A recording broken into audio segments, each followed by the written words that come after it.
The attack on New Eden was swift and merciless. Zarathi bombardment platforms appeared from hyperspace, rained antimatter warheads on the agricultural colony, and vanished before Earth's peacekeeping forces could respond. 17,000 colonists, farmers, scientists, children, gone in minutes. Why? President Martinez asked the Zarathi ambassador over quantum comms.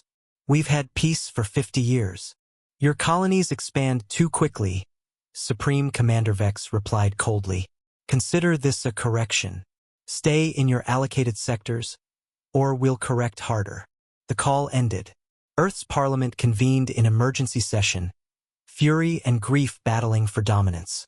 Then, an old woman in a military uniform nobody recognized anymore stood up. Madam President, General Elizabeth Zhao said, her voice carrying the weight of 90 years, it's time. Time for what, General?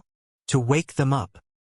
Deep beneath Earth's surface, in bunkers that hadn't been opened since the last war, automated systems received their activation codes.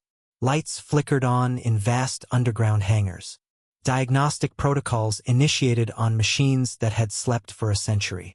The Zarathi thought they understood human military capability. They'd studied the patrol ships, the defensive platforms, the small fleet Earth maintained for piracy suppression. They hadn't studied history. They didn't know about the Titans. On Mars, the Olympus Mons installation cracked open like an egg. From within, something emerged that defied classification. Not a ship too large. Not a station too mobile. The war machine designated Ares.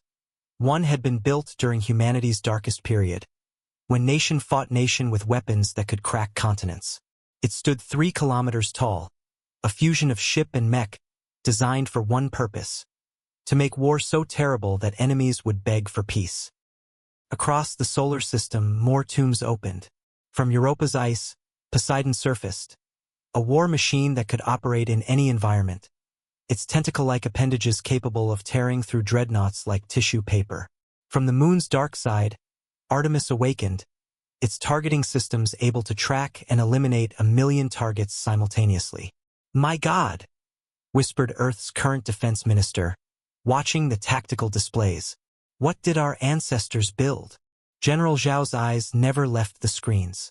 Insurance. They built insurance. The Zarathi's second attack wave arrived at the colony of New Hope expecting another easy massacre. Instead, they found Prometheus 7 waiting for them. The war machine had buried itself in the planet's crust decades ago, dormant, patient. When the bombardment began, it erupted from the ground like a metallic volcano. Shields that could withstand supernovas. Weapons that fired contained singularities. And worse, it learned.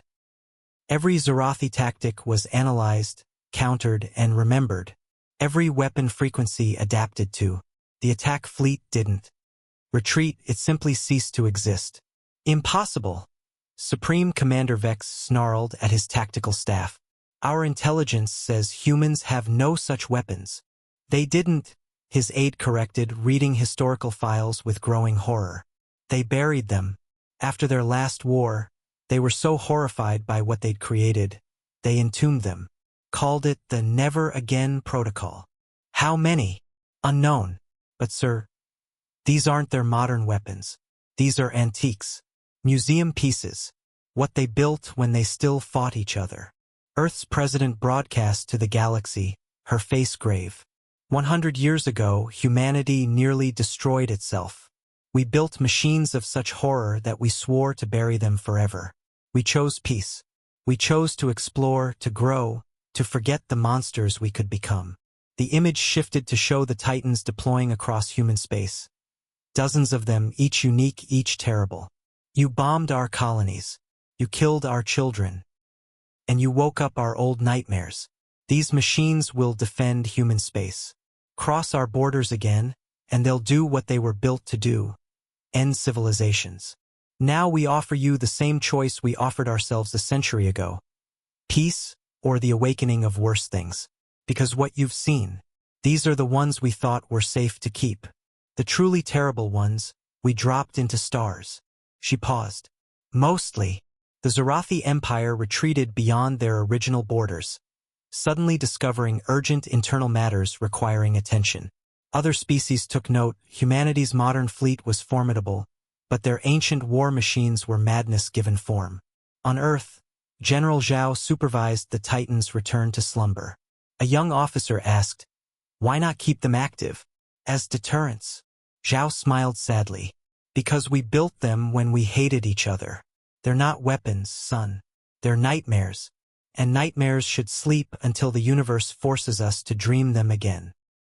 One by one, the Titans returned to their tombs, systems powering down, waiting. But across the galaxy, everyone now knew humanity's greatest strength wasn't the weapons they displayed.